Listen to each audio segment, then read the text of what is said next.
এই সামাজিক ন্যায় পাখির অনুষ্ঠান হিসেবে আমরা প্রায় 1 মাস ব্যাপী আমাদের কর্মসূচি আছে।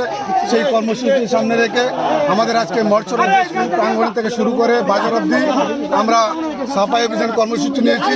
প্রতিটা বাড়িতে বাড়িতে আমরা জনসম্পর্কের অভিযান নিয়েছি।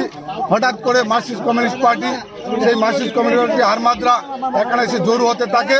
আমরা জানি না যে স্কুলে কি করে পারমিশন পেল, সেই স্কুলে জমায়েত শুরু করতে থাকে। আমরা স্কুলে আমরা সাফাই অভিযান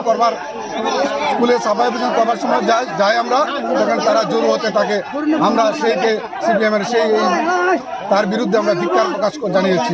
এখানে স্যার তারা আছেন, এসডিপি তারা আছেন, তাদেরকে আমরা বলেছি তাদের কাছে যাতে সরিয়ে দেওয়া হয় এখান থেকে।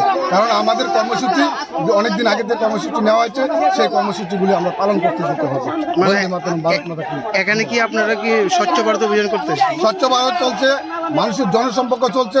ওটা আমাদের 1 মাস ব্যাপী আমাদের স্থাপিত নয়, সারা ত্রিপুরা রাজ্যে ভারতীয় জনতা পার্টি কর্মসূচি চলছে। এটা কোন বিধানসভা? এটা আমাদের 27 কল্যাণপুর বিধানসভার আমাদের মোরচড়া 27 কল্যাণপুর বিধানসভা অন্তর্গত।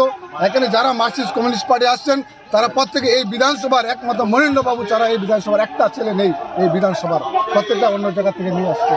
তারা সন্ত্রাস করার জন্য এই এলাকায়, তারা সন্ত্রাসী আগেও একবার সেই সন্ত্রাস করার জন্য এই এলাকায় জড়ো হয়েছিল তারা সন্ত্রাসীরা।